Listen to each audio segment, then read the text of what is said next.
All right. Hello, everyone. Welcome to today's panel discussion, ITSM tool and process governance.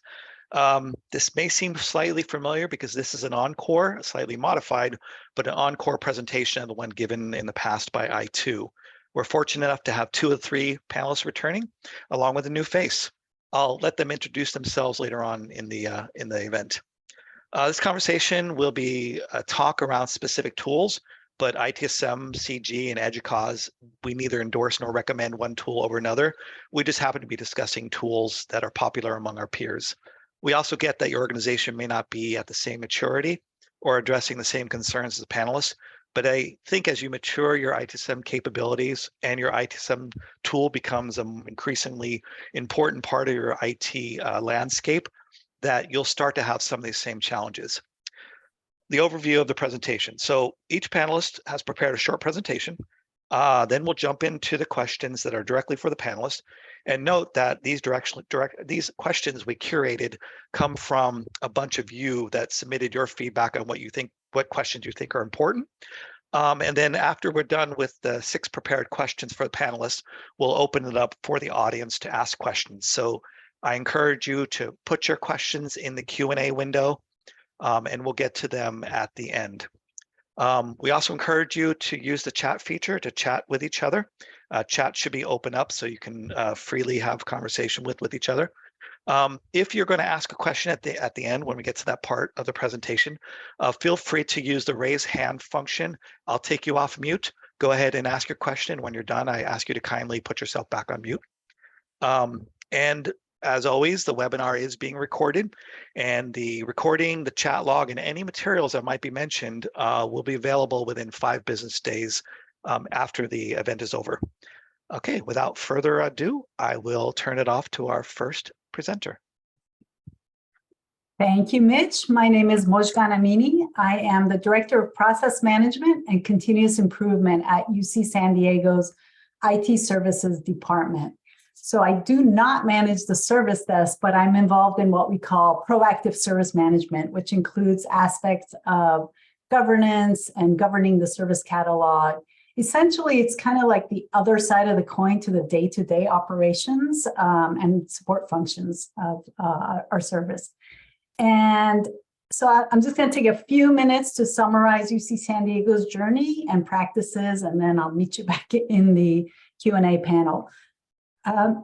So Mitch, go ahead and click through. Oh, yep, perfect. Started in 2017 is when I would go back and say that's when our journey started to where we are today. Our department, as we know it today, was established 6 years ago, and we brought together about 10 IT units. So with that unification, as you can imagine, came 10 different help desks and 10 different processes and 10 different everythings. So systems, et cetera. So one of the first things we focused on was a unified service desk with a unified platform. We happened to choose ServiceNow, but and that was in 2017. We modeled the service catalog and roles after the EDUCAUSE Higher Ed IT Service Catalog. There's a link in the slide that you could see those guidelines. And we were very thankful that that was there. And we strictly enforced the structure of the catalog and the roles. So no matter what, we stuck to those naming conventions. We prioritized identifying and training our service owners and our offering managers first, because they're the key players in managing and running our services. You know, that's the bread and butter of our department, IT services. Within our department, the service desk sits in one group, the platform support sits in another, and the proactive service management with governance, et cetera, is in a third area. And we have service owners spread all across the department.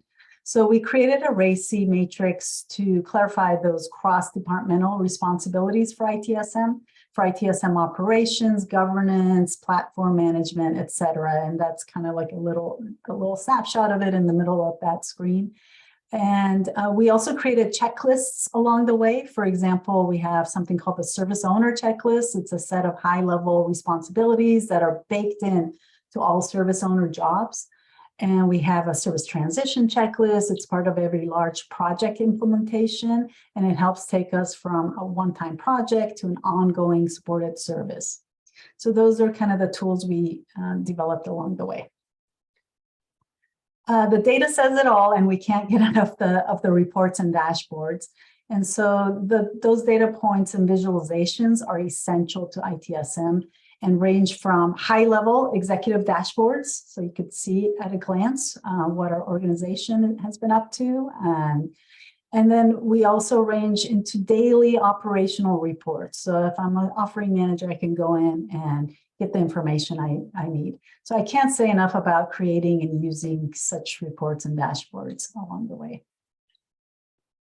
And I mentioned that we first focused on creating one unified support for IT services, but soon and word got out, we started expanding our support model to functional areas as well, not just IT. So like finance, payroll, research, and student, et cetera. So now we have one university-wide support portal. It's called support.ucsc.edu, but it lives in our one ServiceNow instance, and it houses 6 functional areas, about 260 some services, and almost 1,000 offerings. And so it's not just IT services, it's kind of business side services as well. So I'm going to stop here with my summary, and I'd be happy to delve further into any of these topics later in our Q&A portion.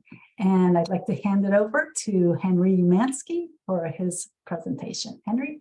Thank you, Mojgan. Can you hear me okay? Yep. All right. Oh, and thank you, Mitch, for inviting me again. So I guess my presentation was okay last time. So I'll continue the presentation that I did a couple weeks ago. My name is Henry Umansky. I work as the Associate Director for Princeton University's Service Management Office. I am also the platform owner of ServiceNow at Princeton, and I lead the team of ServiceNow developers. So that's all fancy terms for very technical. So I lead the team of developers over at Princeton University. Next slide, please. At Princeton, a good governance structure allows for buy-in and executive support from upper management and trustees. This support allows our team to have sound decision-making principles that align our team's work with organizational strategies and objectives. Proper governance framework will allow cross-functional teams to be agile and respond to our department's needs in an ever-changing technical landscape. So for this presentation, I will talk about the framework our Princeton team is currently using, including sample process flows. I will briefly talk about our governance model and how we assign the appropriate resources to the highest priority tasks. And finally, if I have time, I'll talk about our future plans. Here's a sample process workflow our group uses to manage our day-to-day operational activities, such as requests, incidents, and tasks, as well as our strategic efforts, such as demands and projects. Due to the size and complexity of our work, we have several swim lanes to help the team determine how to handle incoming work.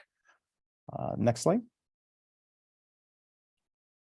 During the intake process, a ticket score is calculated based on the level of effort and impact. If the ticket score is below a certain threshold, an operational ticket is created. If the ticket score breaches that threshold, then the ticket is converted into a demand. Next slide. Once a ticket is converted into a demand, then our demand management committee determines whether the demand becomes a project. This decision is based on several factors such as strategic alignment, cost, and priority. And this is where our governance structure kicks in. Our team is constantly growing and IT demands continue to increase. Different departments and teams have competing priorities and resource availability. This governance model minimizes those friction points and helps align the appropriate resources with the required work. Without this model, high priority work was getting lost in our backlog, and some resources were either over allocated or under allocated. Without a good framework, we would not be able to scale well. So here in this slide, I actually, speaking, Mojgan showed a bunch of visualization dashboards. This is one of my favorite dashboards. It's a little bit dated because this time of year, a lot of things are red.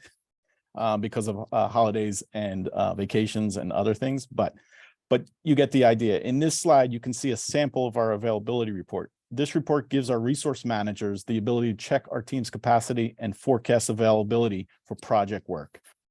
If the resource is over allocated, we will either reassign work to another resource or delay the start of future projects according to priority. So our model within the SMO has been so successful that we plan to extend the project portfolio process to other teams and expand our governance model for use by other departments. So I'll stop here and I'll hand it over to Alicia. And I found the unmute button. Excellent. So Alicia Hilliard here from Cornell University. If you could go to the next slide, Mitch, I'll introduce myself. Lightning speed fast. I manage the service management program for our central IT organization. We do have a very distributed model of support in IT. So there are many other unit IT groups that we work with and consult, but I primarily focus on our central organization. I have experience with ServiceNow and Remedy and Team Dynamics. So like Mitch said about being tool agnostic, my interest is really always in what you're trying to do out of the tool. It's not the tool that should drive the conversation. So anything I share, I would hope would be able to be implemented in just about any tool that you would select. Same with whether you're following COBIT or ITIL, it's somewhat framework agnostic. We do use ITIL more rigorously at CIT, but it doesn't mean we don't look to NIST and ISO frameworks and other frameworks as well as ITIL. A little background on the size of CIT's program. We have about 200 some employees in our central IT organization, with a service portfolio of about 52 services, 162 offerings, and only 2 dedicated FTE to service management. So governance is really important to everything that we do as we work with 9 process owners when it comes to programmatically making things happen in IT. So I will say it is possible with a small team to do governance when it comes to service management and make large organizational change. But key aspects to effective governance, especially with a small team for us, is clear decision-making authority when it comes to working out your roles and responsibilities. I highly recommend formalizing that into a RACI document. When you formalize your steering committee, you're going to want to select folks who are interested in the outcomes and want you to be successful. So don't just choose leaders who you think you only want maybe their role, but also think about others in your organization who will be supportive of what you're trying to do with service management, what you're trying to address. A communication plan, get this standardized out of governance as far as you're going to have a lot of things you're going to need to communicate. If you get approval one time on a standard communication plan, you don't have to renegotiate how you're going to communicate every single time there's a change. So we'll share a template with that. Operating model with supportive practices. I'll cover that in the last slide. And of course, feedback and regular assessment is important to governance. And appreciation personality. So in the age of technology, the key is to become more human when you show up in meetings, and it comes to governance. Actually, our governance meetings are some of the most fun meetings I get to attend. And I think it's just because we've got interested people who bring their whole selves and their creative energy into what we're trying to do. I'm going to go real quick because these slides are really for you for later to take a look at. This is our decision-making RACI and how we have it at a very high level. And in the governance doc, it helps to keep it that way. But that's ours. Next slide. I know I only have like 5 minutes. These are our governance committees and meetings that we have set up. And, I try to work our organization hierarchically up and down just to be present everywhere where we've got regular meetings with those who need to make decisions aligned with that RACI.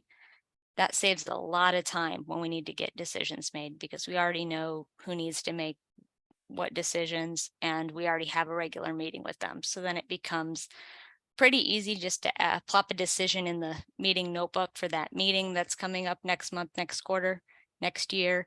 And then we're a little bit on cruise as far as getting time on people's calendars. An operating model with well-documented practices. Can't get behind that enough. When it comes to your governance practice, you're going to almost want, like you would a process document or a practice document, you're going to want that level of rigor around your program document as well, especially as you're pointing people to a RACI if you're trying to explain what you need to do to get a decision made. And the items in bold here, I have some handouts and examples of what we use.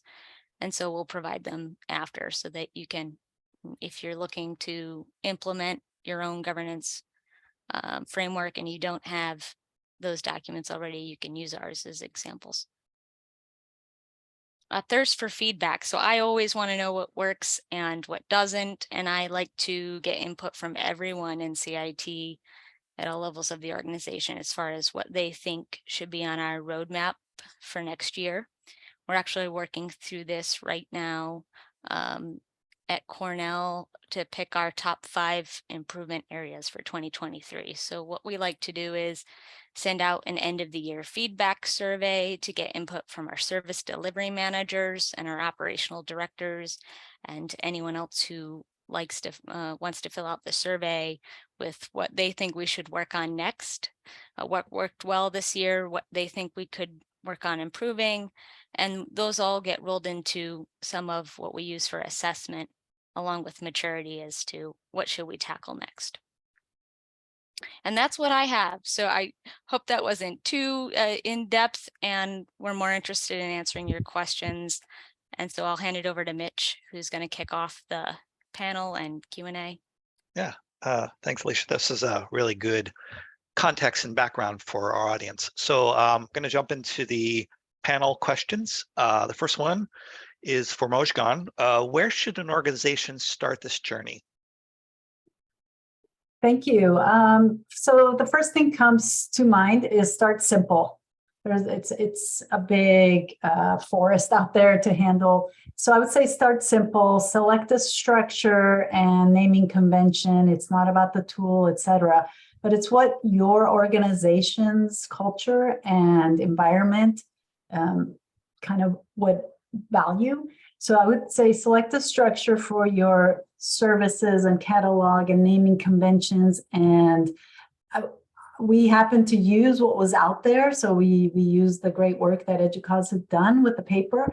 But once you determine, what you want to do, I would say stick to them, because you define your structure, naming conventions, and then you wander off and you see, oh, Princeton's doing this. Let me just stick to it and publish them, point people to it. Then I would say then comes the RACI chart is very important. Who's doing what are the roles and responsibilities? And quarterly reviews I would say we still do quarterly reviews, and it helps with our maturing our framework or our service levels and having visibility into that. So then I would say make sure like these tools are accessible and available, and anything you're using, the guides and tools and anything to specifically your service owners and what we call our service offering managers. The reports are instrumental because that's where the data is, and that's where people can see where they land and set goals for themselves. It brings visibility to any level. So executives all the way to individual contributors, people on service teams. So those are I would say the starting point that I would look back on and say, those are the things I would pick and say, just start simple, take steps forward, review quarterly. Appreciate that. Anybody else want to follow up? Was that for me, Mitch? Is that what Sure. I heard? Yeah, as far as getting started, I think really being intentional and starting with that practice wrapper, sitting down and defining what's a description of my service management governance write that out. You only 3 sentences. It doesn't have to be very long. And then really define your scope. You're not going to be able to do everything. So define what's in scope for now, put a section in there for out of scope, and you may, have areas that you want or hear from leaders that they want you to expand into. Put that in the out of scope for now section, but be very clear about the scope of decisions that your governance framework is going to be handling for service management, for your tool, for your process, for your people. And that clarity will help you when, in order to finish anything well, you kind of have to know what's in scope and out of scope to be able to get that focus and make some quality decisions, where then you can move on and tackle the other pieces as you mature. All right, thanks, Alicia. I appreciate that. Next question, actually, we'll start off with you. What does a good governance process look like? I think it looks like people coming to you because they want to make a change and they're hoping that you're going to kind of help that through. So I think what bad governance looks like, we're familiar with. It feels like bureaucracy, or it feels like administrative overhead. I think good governance is the opposite side of that coin, is when they're looking to make some organization-wide change, either implement a new practice or make a change in the suite of tools that you use. And when they come to you or whoever is in charge of the governance as a mechanism by which they can make change happen faster, I think then you know that you have a good process in play. Yeah, I think it speaks to how much they trust you if they're coming to you to ask them to create some sort of structure to help make these decisions, aka governance. Anybody else would like to follow up with that? Yeah, I just want to second, consistency and structure are extremely important for a good process. And Right. buy-in as well. Mm-hmm. Yeah, definitely. Okay, so the next question is also for Alicia. What goals were you trying to achieve, and what challenges were you trying to overcome? Yes. So I think the challenges I was trying to overcome when I was implementing our governance framework was, one, at the time, I was the only dedicated service management FTE in our organization. So I had to find a way to extend what one FTE could do when it came to making change happen organization wide. I had to extend that out to others. And so how could I get governance built up where that was able to do more than I could as one person? And the other part, as far as what we were trying to achieve, is we were at that time changing out our service management suite. We were going from Remedy to Team Dynamics, and it's not really about the tool, but this time around we wanted to make sure that as we implemented the tool, that we were actually implementing the business process to go with it, where previously we had just turned the tool on and unleashed it on the organization, and it didn't really come with the process wrapper, and therefore the maturity we never really got the full value that we could have out of Remedy. And so when we decided to switch up tools, it was really, what we were trying to achieve was to actually mature the organization, which we knew wasn't really about what tool we were using, but how could we implement major incident, have incident separate from request, actually do change management. And as this tool came in, it was an opportunity to kind of do retraining on how to use it. So it was a good opportunity to retrain on process as well. Excellent. Anybody else like to jump in there? Just want to echo what Alicia said earlier. Don't let the tool define your process. Let the process guide the tool. I think if I may, I think I want to add, like, prior to USC going through organizational transformation, the process and the platform sat within the same team. So our governance challenges become very different because we have moved the platform to a different part of the IT organization. So that presents a whole new challenges for us, and how do we govern decision making, especially when the tool doesn't sit under the ITSM program, and when we're looking at expanding beyond just ITSM, but to more of an enterprise service management.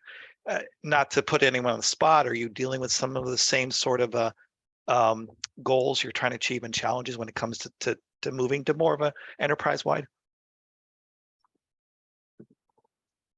I'm not sure who that was directed at, but Mitch, we're in the Whoever, yeah, same boat because as far as like the tool administrators of the service management suite are in the enterprise services division, where I'm in the customer experience division, and we hold the processes. So we work very closely with their team. We have meetings with them every week. We prioritize enhancements for the tool with them monthly. So they're really, the org chart being what it is as far as who we actually work with in the organization is very matrixed. And so kind of as Mitch alluded to, is they're part of our larger team. I feel very much part of their team. Yeah, I would, sorry. Oh, good. I would agree. It's the org chart can change any day. I mean, we have a lot of changes going on in our org chart because of the unification and kind of shifting. So that has its own place. So we're in the same boat as Alicia, where there's different areas of the organization that work really tightly together to make the service governing the service catalog and service operations for our organization kind of come to fruition.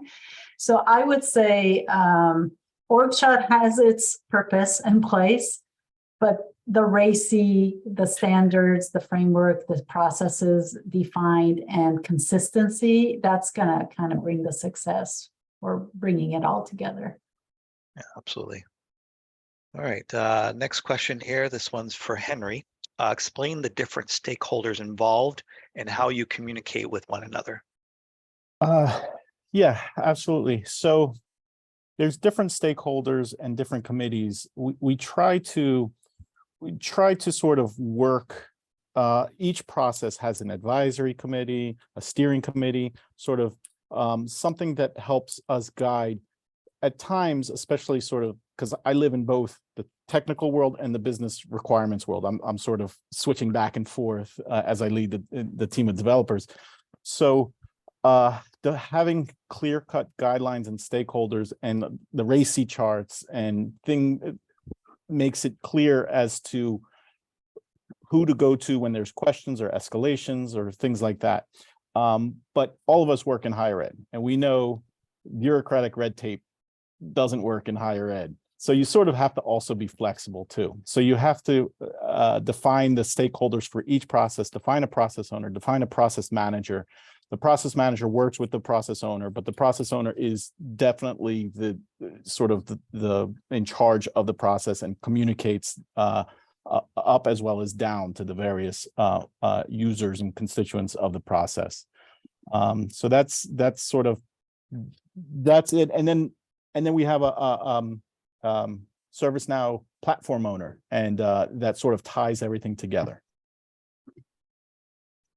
And yeah, sorry, I know I just said don't focus on the tool, but no, that's you fine. have to use the tool, and so the platform owner sort of ties all the process owner and process managers requirements together. Sure, you may have that product owner being your platform owner, in some organizations. And I don't mean to discourage Greg from his question, but when we're talking about, he's asking about tasks versus requests, I think it's very nuanced and it's very tool specific. So let's if we can, let's hold off on that. There's a lot of good documentation out there. If you're looking at ServiceNow, what ServiceNow calls a task or request, there's a lot of good documentation out there versus maybe what Team Dynamics calls a task. And yeah, I think Henry, you're absolutely right. It's governance is most effective when there's consensus and collegiality, right? And there's that OCM around why we should be doing this in the first place, as opposed to maybe a private organization where you can it's just how we do things and we're expected to act a certain way. That doesn't really work in higher ed. So good points about working in higher ed. And also process owners can't make decisions in a vacuum. We have to work together. And that's why there's a lot of overlap between processes, especially, for instance, incident, problem, change. All of these processes require communication between all the various process owners. But we're attempting to get process owners outside of the service management office, because they sort of have the best view of what's necessary. Couldn't agree with you more. Alicia, I think you may have a follow-up on that. For the maturity one? For the stakeholders, talking about Oh, the how we get stakeholders stakeholders. involved. Yeah. Yeah, I think getting stakeholders involved is about understanding what they're trying to accomplish and what's on their agenda. It's sometimes I feel like I'm a little bit a doctor running around writing prescriptions for what processes they should implement. Oh, well, if you would just do continual service improvement, well, that would solve that. Or if you would just use problem, that would, so it helps to understand what your stakeholders are concerned and worried about in their regular day-to-day, and then try to match them up with, how service management can help with what they're trying to do. Because until they're ready to have a conversation about a certain process and see the value in it, you're not going to be as successful in trying to say why something will help. Wait till they have the need and then be right there. That's what I would encourage you to do as much as you can. Yeah, I'm reminded of the Gemba walk, right? Just get out there, talk to your departments, find out what's keeping them up at night. I know it's cliche, but it's a good question, right? So excellent. The next question deals with assessing the governance model. So over time, Mojgan, how do you assess your governance model for different levels of maturity and process optimization? Yes, I mentioned this briefly, but we've kept this quarterly service review, and it is a very it's a valuable touch point, but it's at the executive level. So our CIOs on there and our senior management team. So this happens quarterly. It's called this quarterly service improvement review meeting, but it is all about the processes, how things are working. It bubbles a lot of things up, and we do assess maturity by some of the mechanisms that Alicia mentioned, like surveys, et cetera. One of the surveys that I recall, we actually selected a certain, or we sent a survey out to our service owners, and based on the feedback we got, we selected some of the individuals based on the responses, and we went and did actual interview, like one-on-one interviews, to kind of dig in more and get kind of the personal aspect. And it was very revealing to the point where we were able to map out kind of on a spectrum on access, where we felt like low maturity versus high maturity of reactive day-to-day kind of practices versus personally driven proactive practices. And that all kind of got teased out beyond the surveys. So then that led us to kind of creating, where do we want to be? What does the maturity model look like? And so those maturity models really help once you start looking at it, not just create one and put it on the shelf, and where you are over time. And, you always feel like you got to be on the top right area, but no, like healthy could be somewhere in the middle, and especially if you're moving towards and what you're moving towards. So we have that. We have surveys. We have some goals we establish based on those maturity pathways that we've set in place. And we're trying to get to a place where it's IT and IT service management, basically strategic partners.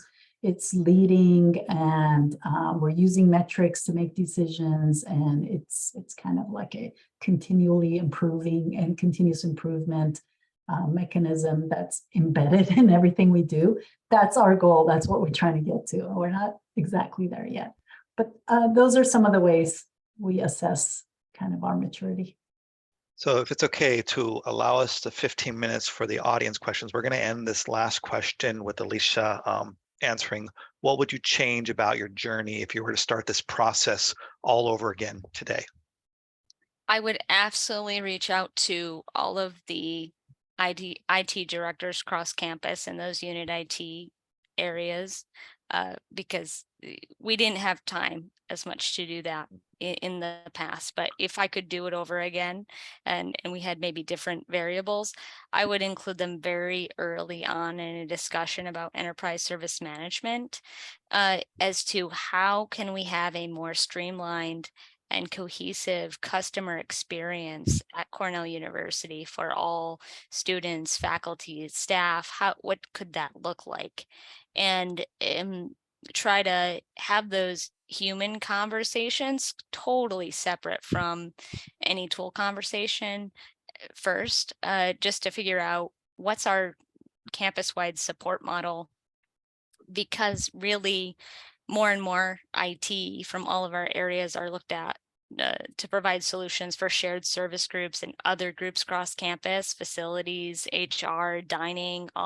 So the more that IT could work together to really understand service management and implement IT service management like ESM, the more ready I think all of our groups would be for working with those other groups who aren't as analytical as IT resources are. Yeah, leading by example. Yeah. All right, well, this is great. We've got almost 12 questions in the queue, so we'll kind of do a rapid fire, go through the questions. We'll try to get as many answered as possible. If we don't get to your question, we'll try to get them written for you and make it part of the recording package. So let's go ahead and start with a question that Chris asked. And this is a nice segue because we just talked about getting ESM implemented. So Chris is asking, has anyone been able to scale beyond IT well, and how was that managed or been productive? So with finance, or other people in other areas. I can jump in real quick. So I mentioned we moved to our kind of a central campus, support.ucsd.edu. And basically the practices that we came up with for our IT service management, we were able to leverage. It wasn't easy because that's not how business works exactly. And they don't, the terminology that's used is not commonly used there. But we were able to leverage the same mechanism. So tier 0, tier 1, tier 2, tier 3 mechanism, a service versus a offering. And I'll get into that because I saw some questions in there. And using the knowledge base, et cetera, to do that. It's all in this under the same instance that we're using. And we're able to escalate tickets back and forth. So let's say it starts on the business side. And tier 0 means a customer can go find their own information. So there's, knowledge base or searches they could do, et cetera. So that's tier 0 support. Tier 1 is it's self-serve. Yes, exactly. Tier 1 is somebody in the business.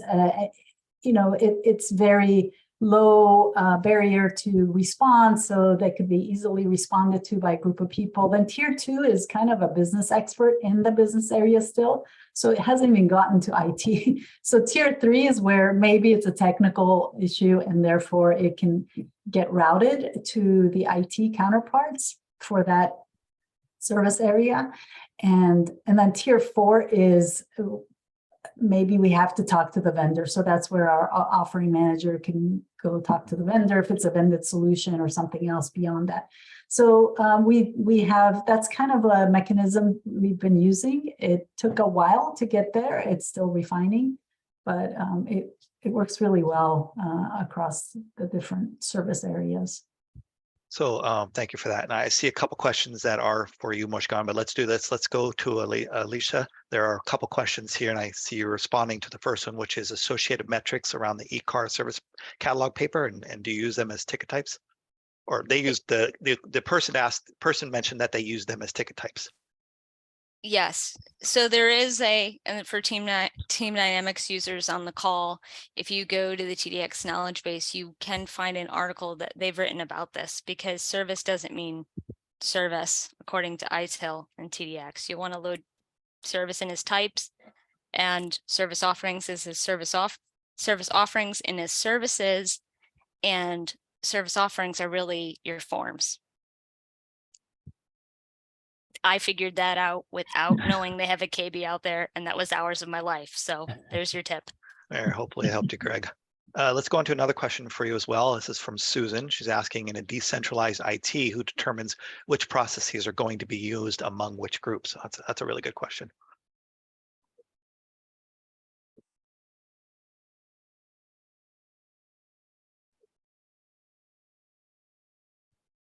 Is that for? You want to repeat the question, Alicia? Oh, I'm sorry. I thought I Yeah, answered mine. Go ahead. Oh no, I'm fielding a couple questions that came in for you, and then I'll go back to Mojgan. There's a couple questions for her, Oh, and then okay. for I'm Henry. with you. Yeah, What's you're next? on a roll here. So yeah, this Yep. is for you. So yeah, so in a decentralized IT, who determines which processes are going to be used among which groups? When we roll out a standard process for the central IT organization, it would be anyone in our organization that has that type of work. Meaning, so when we have change management, we've had that for a very long time. If you're going to make a change in production, you're required to go through change management. If you are a team that handles customer support work, like incident, broken stuff, and routine requests, you're all required to go through incident management and service request management. Now, that's me speaking it as the service management program manager, right? Doesn't mean that there might not be other groups that do have their own sub processes and aren't maybe doing what we've prescribed as an organization. That just takes a while for them to kind of get there. And so it's more about like partnering. If I find an area of the organization hasn't been following the standard CIT practice, part of it is there's something in their process that they still needed that isn't a part of ours. And so then it's how can I incorporate that piece that they still need into that for everybody and make it better for everyone. That's part of it. I can't know about what I don't know about. So if a group isn't participating in a practice, I really rely on their manager, who's in our monthly service delivery manager meetings, to identify that stuff and then work with their team to bring them in to what we're doing. Exactly. All right, let's switch gears. We'll go to Henry. Susan is also asking for you, who sets priorities for the development group? I'm assuming for developer tasks. So the priority comes down from the project office and senior leadership for projects. So projects, there's a set depending on the organizational strategy. Our project management office and the senior leadership create the priority for the projects, and the tasks for those projects sort of funnel down to the developers, and that it shares the same priority. So that's one way. What sort of confuses the issue is that's all fine for project work. What sort of throws a wrench in the process is operational work, like incidents. A bug comes in and we have to fix it. But what happens if we're working on a high priority project and something breaks? We have to sort of put in sort of contingency and time, some operational work time for developers to work on operational backlog as well as our project slate. So it really is a juggling act. At times I feel like it's an art form, but that's how the priorities are set. All right, thank you for that. Let's go to Alicia. Chris is asking about does your team do mock-ups or prototypes as part of redesigning your capabilities? Also, you described fixing up existing ITSM processes. How do you resolve these? Well, how do you resolve those? Was there a reset of that functionality or the actual platform to resolve those? I'm just trying to read through the question to make sure I understand what they're asking. Yeah, there's a couple questions there. We do mock up things. We have a sandbox environment. So say we're redoing our standard form for service request. We would mock that up in Sandbox. We would send the link out to anybody who wanted to really test or participate in our organization to try it out. And then we'd collect their feedback on that mock-up and then revise as made sense. We will work with the process owner to make the final decision on what's going to go live in production, because at some point we kind of have to call it and say, okay, that's good enough where we've got to roll with something new. So that's how we go from like a mock-up to rolling out something new in prod. And then I'm not sure with fixing up existing processes. that I would say we're doing that continual service improvement loop constantly. So we've got I have a quarterly meeting with each process owner on each particular process, and we have a roadmap for improvement for each. So we're always reaching for the next kind of baby step into up that CMMI staircase, if you will. And on ones where they are measurable, well, then we're looking at more of the data and the dashboards, like Henry and Mojgan we're talking about, to look for where it's worth spending time to implement more improvement. Someone just rang my doorbell, so my dog is on and off. So hopefully barking on and off. So hopefully you can't hear him. Perfect timing, right? Let's go to a question for Mojgan. So Chris is asking about your services and offerings that you described. Are they scalable and reproducible at other universities, right? Mm-hmm. Yes. As I said, it took us a long path of repeating what a service is and what offering is, what a service owner is, and a offering manager is, and defining it and pointing to it. And I feel like it is very much something that could be utilized at any other university as well. The services, in a nutshell, they're kind of higher level containers. And so, for example, email service, we call that a service.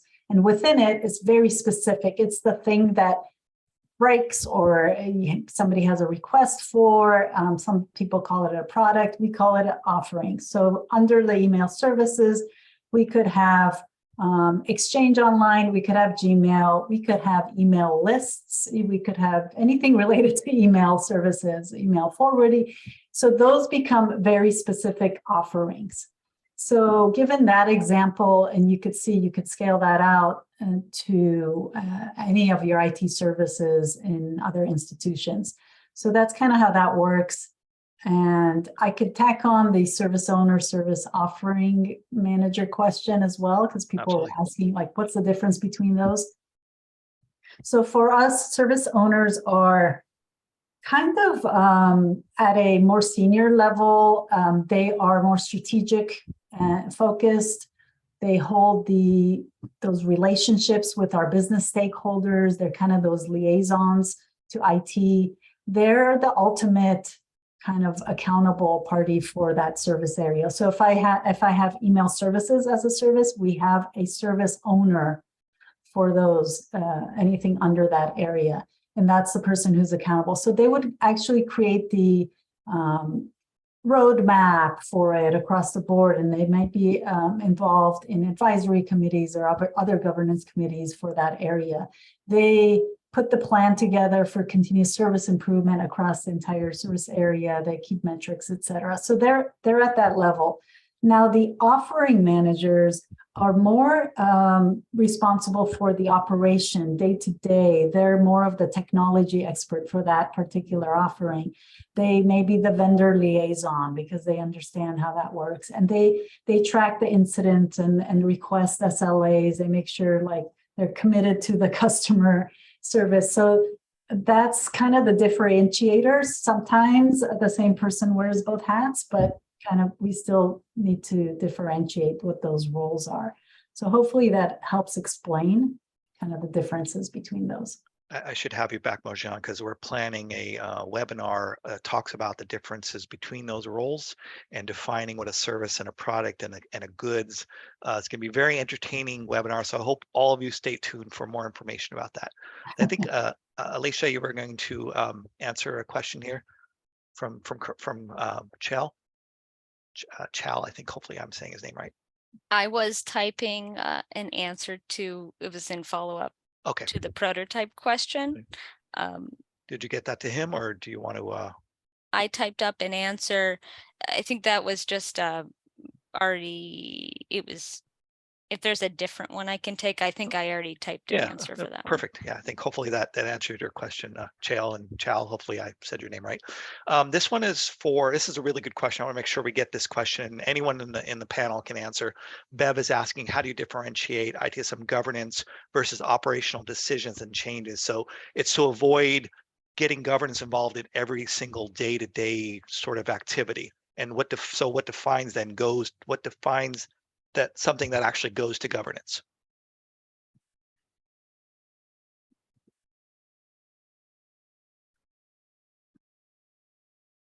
That's an interesting question.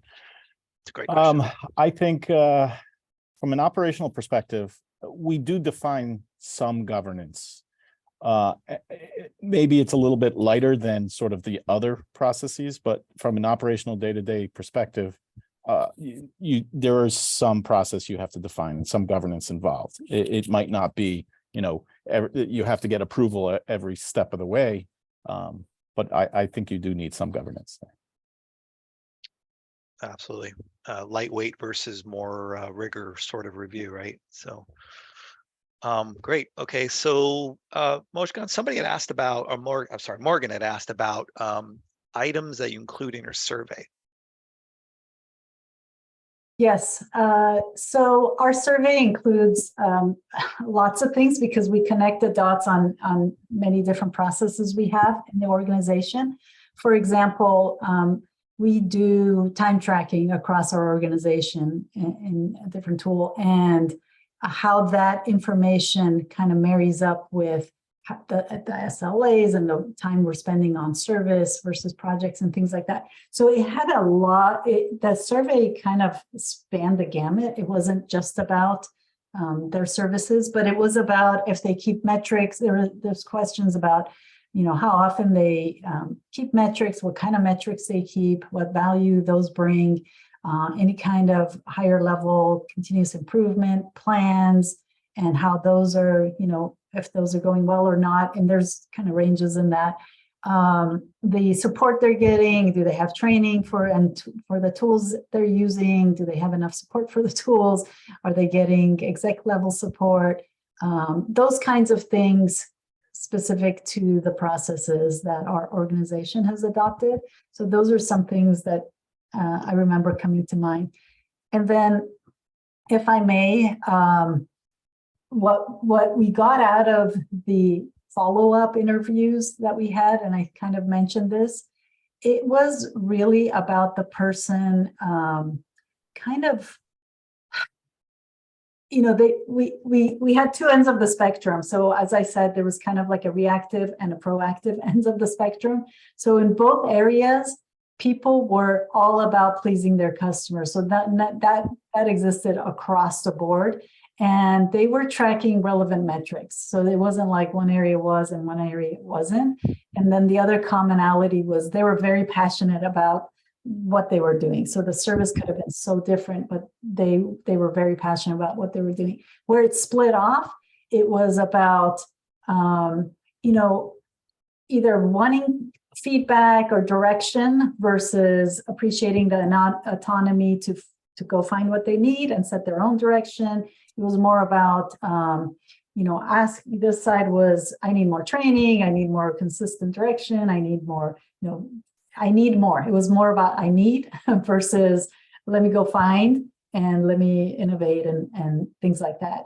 And we found, so that was like more of a digging in after the fact beyond the survey, but I just wanted to throw those in as examples as well. Those were interesting. Yeah, and I think you touched on what Greg was asking about, the different types of metrics, right? You've got your business metrics, you've got your service health metrics, you've got your efficiency metrics, your process compliance metrics, right? So that your financial metrics. So really depends on what those stakeholders, what kind of data they're looking for, and really what insights they can glean from that data. So, and if anybody's willing at the end to provide some example, KPIs or metrics for our audience, I would take that and send that out as part of the recording. But that's such a big question, right? Depends on how they're going to use those metrics and what their business objectives are trying to achieve. So appreciate that, Greg. All right, unfortunately we've run out of time. This has been great conversation. Appreciate the panel's time. Thank you for sharing your time, your insight. Information can be found within the slide deck.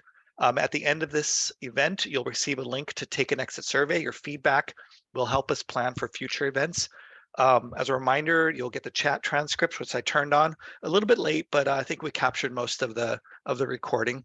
You'll get the recording along with the chat log and any resources that might have been mentioned here within 5 business days, and it'll be available on the ITSM CD website. You'll get an email from me with a link to that. It's a great place to go to find all of our past recordings and notices for our future events. We're always looking for ideas. If you've got a topic, I've got a stage. So reach out. My email information is provided to you. And let me know. Thank you again for your time, and everyone have a nice day. Thank you. Take Bye. care. Thank you. Bye. Bye.